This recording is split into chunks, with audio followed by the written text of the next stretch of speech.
Hi guys! Sa video na to, ipapakita ko sa inyo kung paano ma-achieve itong ganitong klase ng pagpinta. So kung gusto nyo makita kung paano ko ginawa tong miniature model na to, check nyo lang sa page natin.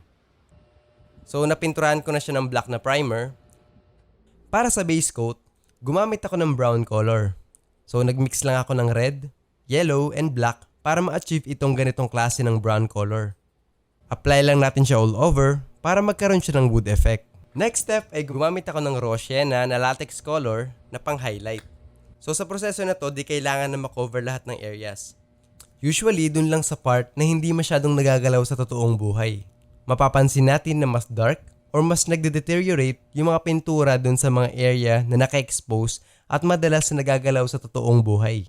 Nakatulong din yung pag-paint natin ng black kanina para magkaroon ng fake shadows dun sa mga sulok at para mabuhay yung mga edges. Nakakadagdag ito sa pagiging realistic ng ating model.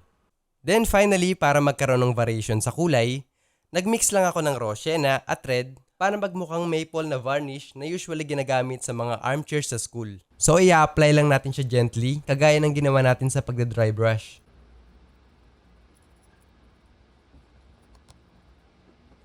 So yeah, please follow for more. See you on my next video. Bye!